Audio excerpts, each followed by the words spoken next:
Yes, in the today's class, let's see about the assembly modeling capabilities. So there are different things that we have to understand with respect to the assembly modeling, right? So now assembly modeling, when it comes for a product, the as we all know, to have a assembly model to be assembly to be done, parts has to be created. So the parts can be of wireframe, surface design, or solid modeling types. It can be any of these three things. Ultimately, after creating these parts, okay, which has to be going in for the assembly mode where all these parts have to be assembled. Okay, so as far as we have done in general basis that we generally start up is with the solid modeling parts and model and assembly of these solid models only, right? So, but in practical, in many applications, it is not just related that everything has to be modeled only using solid modeling. Okay. Now this has been widely used, and the designer has to model each part and then assemble these parts. So that's the regular routine that happens. Now, until this, so what has happened is that designed parts are individually assembled, and later in the development cycle to determine whether the parts are going to fit one after the other, right? So that becomes a doubtful case. That is in the sense. Now there are, say, for example, five parts. So all these five parts are going to be modeled. Let us assume by solid modeling only. Okay. And now during this time, we have chosen appropriate design. I mean dimensions and designs, and the parts are being done, right? So it has been modeled. Now when we go for assembly mode, now we have to fit all these five parts with one another. So then there's a problem of that whether they fit properly or not, because we have assumed it to be a approximate dimensions. Okay, approximate dimensions is that once why I'm saying the word approximate the dimension is from the point of view that we are going to create that particular model or the entire assembly for the first time. All those parts are created for the first time. So in that case, we do not have any such previously done drawings and dimensions. So as when we do for a practice, we do the standard models that are available in many textbooks like screw jack, plumber block, and all, where the dimensions are already given. So when we do the assembly, we don't find so much of difficulty that whether they will fit or not. It should fit because the dimensions are fixed accordingly. But when you do it for the first time, then this doubt will arise whether they are going to fit or not. So, such a process was fine for smaller designs of teams because fewer number of parts, simpler designs, so thereby we can do it. And this approach cannot be used where we have several teams being doing the, I mean, involved in getting that product. And all those teams are placed in different parts of the world. So they're different teams and they're in different offices, different places, right? And during that time, the assembly will become a difficult portion. Okay, right? So there is this difficulty that we will have to have, right? So yes. So now what can be done? So a designer may change a component configuration, and he may not let it know to the other teams or other persons involved in the entire process. So there, what happened is again this problem arises. So he would have changed some dimensions upon fewer iterations, and that wouldn't have been known at all. So that is so during that time, more amount of time is spent, and tracking such exact part design, which is the finalized part, will also make it a time consuming process, right? So, and for this, what and all is required? Part to part interfaces and product specifications, the test results, all has to be, uh, uh, you know, uh, all has to be made sure so that the individual parts fit with one another when they are going to be assembled. So this has to be carefully done, even though they are going to do a part, okay, for an assembly in a general process, right? So they have to make sure that there is no kind of overlappings because if there is going to be any kind of difficulty that is going to be faced in the assembly phase, then it has to be stepped back, and doing that step back process exactly to the from where it arrived is a difficult time to track it and get it done also. Right. Okay. And in during the early 90s, that is in the 1990s, there was a very need for collaborating engineers in the industry, because they have to for assembly design capabilities, where they have the capability to design, and especially in the assembly manner, where they have to be very quick and analyze, and they have to correct it. So there was a very great demand for that time. And not only that, and they have to keep track of the parts and their relationship. Okay, what is the part relationship with one another, right? So that is also going to come into picture. So so the designer has to create a part, geometry, all its dimensions, all this has to be there, right? So uh, the greatest use of this assembly design capabilities that we can see is in the automotive and aerospace industries, because whenever we take simple automobile also, there are thousands of parts involved in it, right? Thousands of parts are involved, so everything has to be fit exactly, right? So there should not be any kind of overlap. Otherwise, uh, if that is going to be escaped over here, then it's going to be really difficult during the practical assembly time. Okay, when they assemble all the parts in the shop floor. Okay. So this they have not only that, and they have to design highly complex products.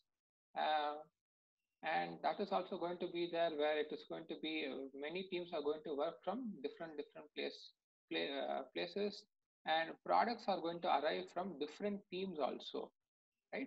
So whenever we take even a simple automobile company also, not all the parts are manufactured by the automobile company, so they're all outsourced. So exact dimensions, exact details of that part has to be given, and it has to be tracked when it has been received also. So there is problem that there is uh, where we have to see when we give the design as well as when we receive the product also.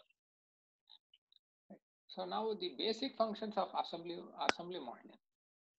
Now, what are the basic functions that we generally have that we'll see is that from the basic level to some of the advanced level that is required for an industry. So here what we need is that the assembly modelers provide a logical structure, okay, that is by grouping and organizing parts into assemblies and sub-assemblies, okay, right? So we are going to group the parts, we are going to assemble it. Say, for example, we are going to have to assemble parts for an automobile, say, for example, a two-wheeler itself.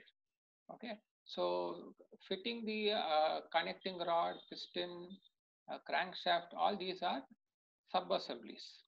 And once the engine is completely assembled, and this engine has to be assembled with the chassis, and it has to be fitted onto the place with all its nuts and bolt features has to be assembled, right? That becomes the assembly, because that is the overall assembly for the given product.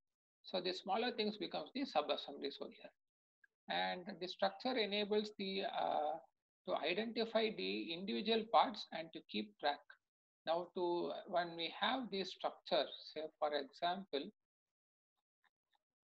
okay, all right, okay. So when we have the structure, uh, that is when we have different parts that is coming into picture, we have to keep a track of all those things, right?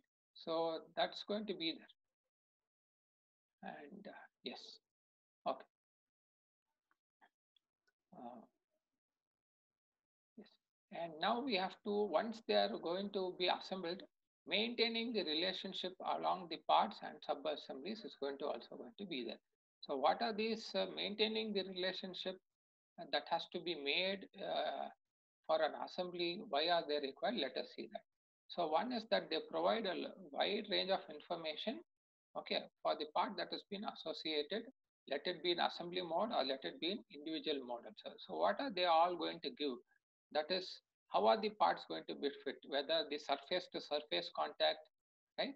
Okay. and face-to-face contact or edge contact, all these details it is going to provide. So that is one of the informations that is very much required for the assembly mode.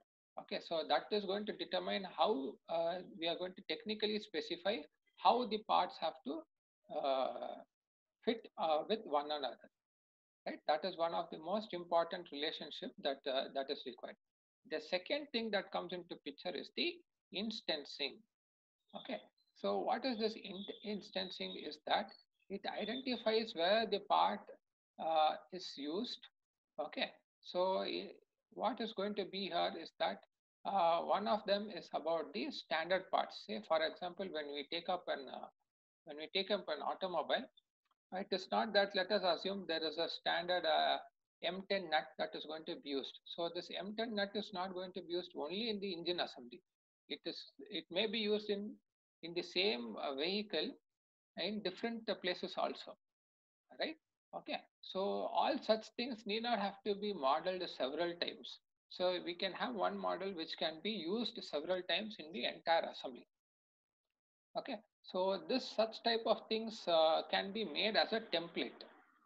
That is this fasteners, screws, nuts and bolts of standard dimensions, because that is available unless and until it is going to be a specially made part, designed part of different dimensions than compared to the standard dimensions. Then apart from that, okay, if it is a regular usage that we are generally going to make use of the standards available in the market, then those particular types of parts can be made as a template and stored in the system, where that need not have to be modeled again and again, and that can be used regularly within a short duration of time. Okay, so that is what is instancing. So this will also is a part of this organizing the parts, so where we can group and sort out what and all are standard things. So generally these are the fasteners, nuts and bolts, the washers are all standard ones. Okay, and the data on fit. Okay, so what is the orientation that they have to fit? How exactly the part has to be joined in the assembly, all this with what tolerance it should be fit. So this data is also going to be provided. So when we look at the actual drawing, say for example, when we take up the screw jack itself, the body of the screw jack, okay, and when that is going to be done, okay, actually in this particular place, it is going to be a hollow portion, right? This is a solid portion.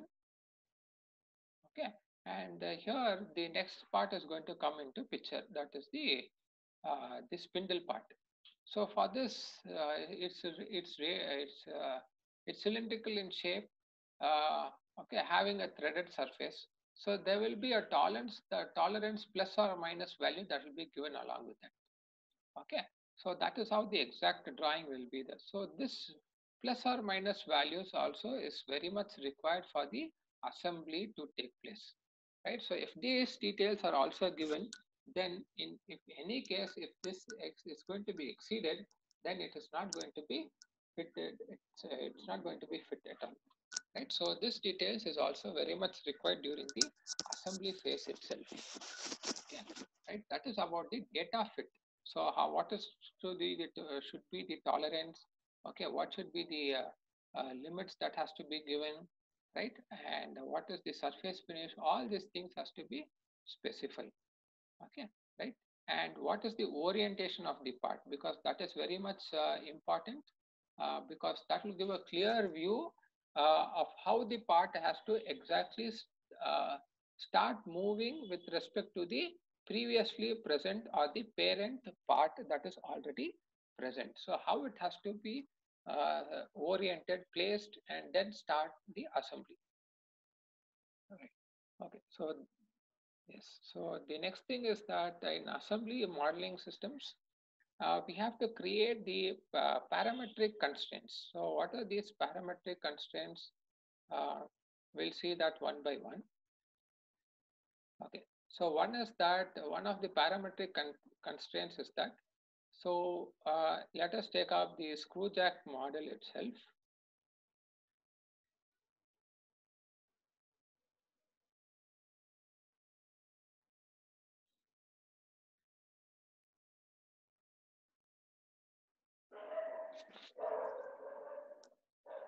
Just a second.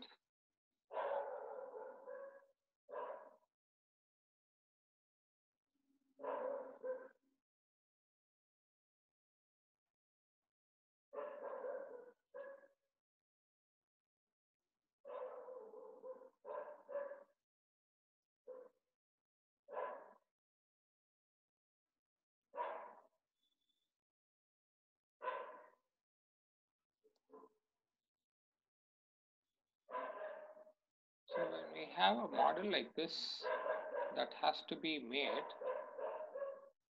okay, and here is the center of rotation, and this portion is a hollow portion. This is the solid part that we have. Okay. Now for all these things, when the next part that is going to come up, it is going to be the spindle that is going to be like this, that is going to be placed over here. Now for the spindle and this, generally when we do the assembly, we need not have this, have this spindle exactly in this particular manner. That is, we don't want this particular surface to touch over here. We need some kind of height that has to be, distance that has to be uh, maintained, so that the assembly, when the assembly is also going to take place, it is to be like this. So we need to have what is the distance for this that has to be mentioned. We don't want this part, though it is possible that we can easily go in for modeling that to meet this particular surface of this part and with this surface of the part, so that they are joined together without any gap. So that is not required. So in some places it is mandatory that certain distances are to be maintained, and the center alignment are also maintained, right? So like that, so several dimensions are required even in when we do for the assembly. So that is the major thing that is going to come up in the parametric constraint relationship. So this distance has to be maintained when the assembly is going to take place. So that is why we can in the almost in all the solid packages, solid modeling packages, we can measure what is the distance from one part to another part, as well as we can vary the distance between one part to another part after it is being assembled also, right? So that is going to be a very much keyful parameter in the assembly mode. Okay. So then is the intra-part constraint relationship. Okay. So why this intra-part constraint relationship is required is that, so when we have this spindle that is to be placed, there is a Tommy bar that is going to come up into this spindle. So now for this, when we are going to rotate this spindle, okay, we don't want this body of the screw jack to be rotated. We want only the spindle to rotate. We don't want all the other parts also to be rotated. So in that case, we need to constrain this. So every time the part has been created, we have to give the constraints, whether what is the degree of freedom in which it can move. Okay. Usually the parent material, that is the first material that is going to come up, will be fixed in all directions, and subsequently the next part that is going to come up into the assembly will either have all the features to be constrained, that is, it cannot move linearly or it cannot be rotated along any of the axes, right? And some parts, depending upon the on the application and the assembly or how the part is being designed, the constraints have to be given. So some cases we have to have certain case where that in this case there in the spindle bars, in the spindle there is only it's a cylindrical portion at the top end, where there is one hole at over here and the other hole over here, one straight hole that has been actually created so that the Tommy bar fits into this.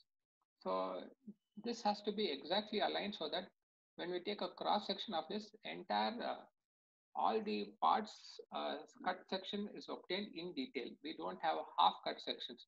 So if the Tommy bar is over here and we do the cut section, we will not know how the Tommy bar is and all those things. So in that case, we'll have to rotate. So a constraint is very much required. And apart from this, whenever we are going to change or move the distance, we don't want the other parts to be disturbed also. So constraint is again a important feature in the assembly also. Right? So just like how we have seen in 2D drawings, if we change any one of the dimension, the entire part shape may get this will be lost maybe sometimes if it is not properly constrained. So in that case, it shouldn't happen in 2D drawings. Similarly, it should not happen in 3D drawings also, where all the other parts are going to be disturbed. Okay, so yes, so that is the reason why we have to have constraints and its relationship between the parts. Okay, so that it is all interconnected with whether we can measure it, dimensional changes, and all other things. Okay, right. So this is going to give a lot amount of time to be saved whenever there is going to be any design change. So as we all know, now if after assembly and if we create, if we click on this particular part, this the spindle in this case, and we are going to make some modifications. So we can go to this part design and change the dimensions or something like that according to the changes required, and immediately we give the update. Okay, it has to get assembled. I mean, it has to get this particular part has to be updated in the assembly also. So if that is not going to happen, then it is going to consume more amount of time, where the for every change the designer has to assemble again and again, which is a tedious process, right? So thereby also, by avoiding such things, we are going to save more amount of time also over here in the assembly phase, right? So yes, so let's see the next one. So yes, so the next thing is about the browsing the assembly. So now when we take up a look at the assembly, what happens is that we going to get a tree-like structure like this.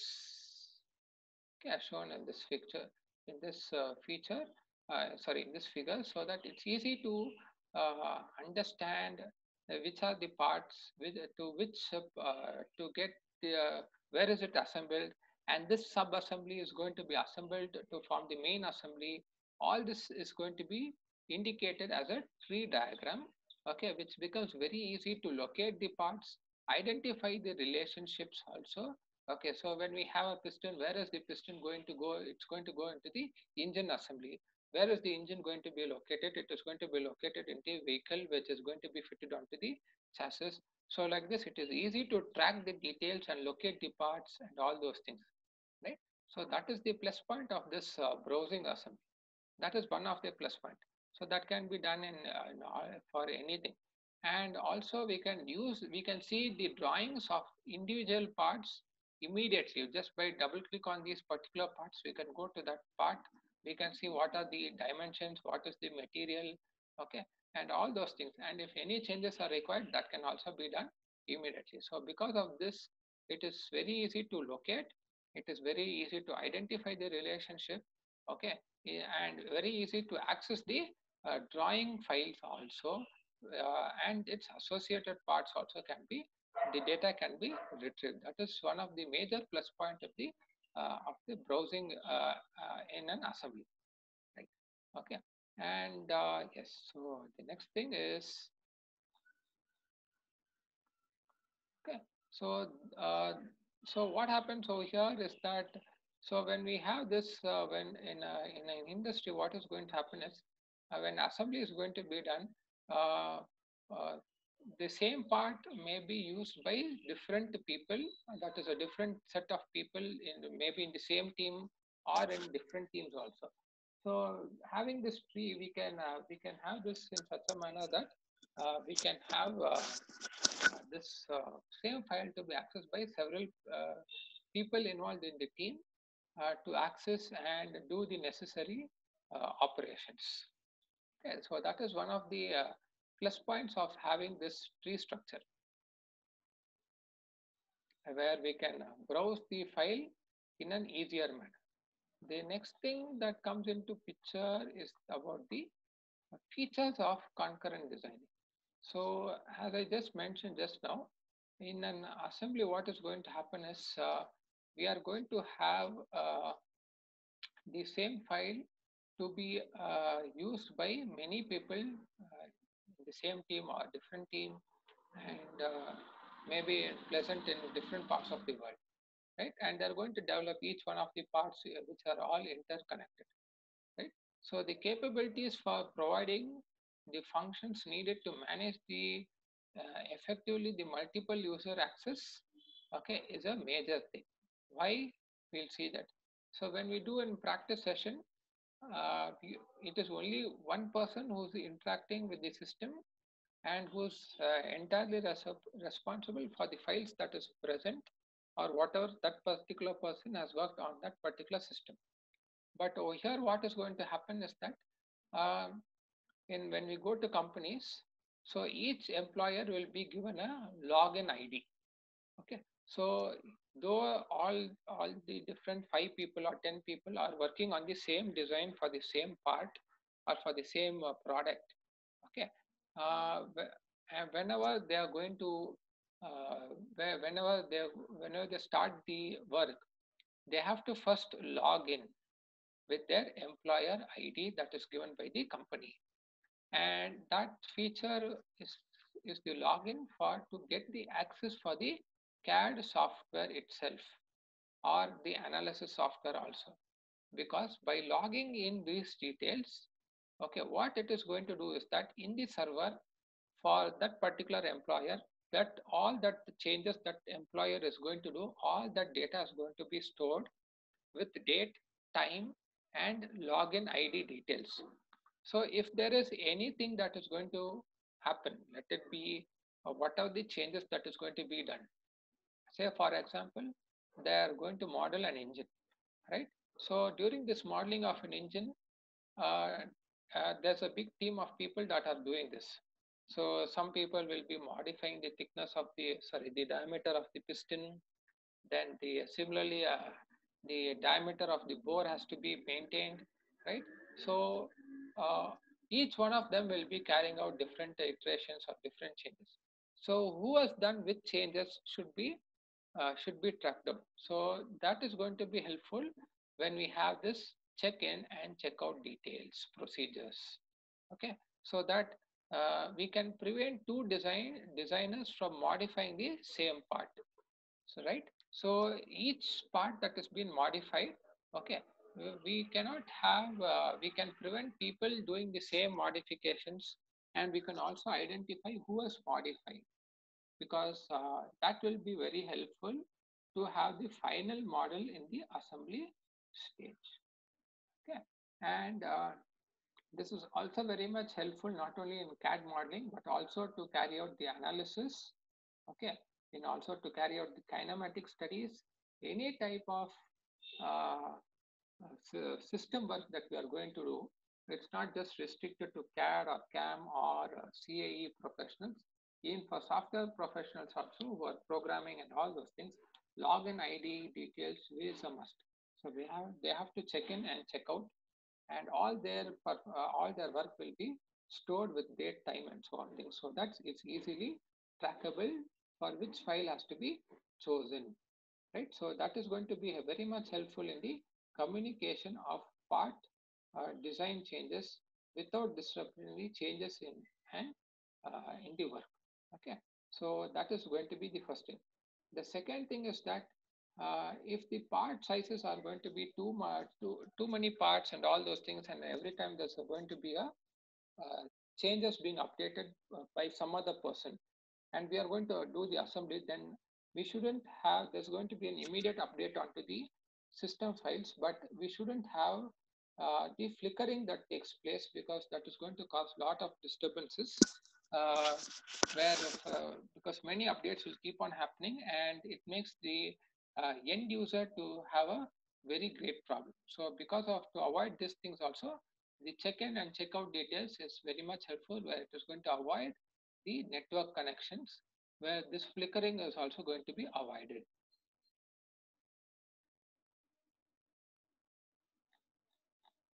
Yes, use of assembly models. Okay, so assembly models can be created and can be used for various efficient product design.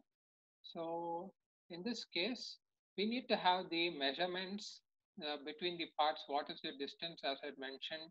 And the next thing is that getting an exploded view of the entire assembly. So this is very much very much important file, and which has to be shared with all the different teams and also with the shop floor people, especially in the assembly department. They have, because they have to know which part is to be assembled first, in which orientation, how it has to be assembled, which is going to be the next part, and all these things. This exploded view is going to give a very great helpful file to understand. Okay, and also, and which is going to carry all the other relations like what is the distance to be maintained and all those things. Okay, and the color on the renderings that is present on each part makes us to identify the different parts that is present in a realistic design. Okay, right? And digital mockups enable users to view not only the complex assemblies but also to perform packaging studies, interface checks, kinematic analysis. So we have to keep doing this several times so that we make sure that there is no hindrance caused by any time that we might have misjudged it. Okay, so that should not lead to any kind of kinematic problems in kinematic analysis or anywhere else. So during this mockups, we'll be able to find out the other faults which we haven't might be probably would have missed during the assembly phase. It is nothing but like a trial running it several times. Okay, it's nothing but a trial, just like how the software engineers do the testing for whenever they develop a software. Okay, right? So that is this digital markup. And also with this, we have to facilitate with the generation of bill of materials, what is the material made up of, how many parts are required, and all these things will give a complete detail of the uh, for needed for the assembly.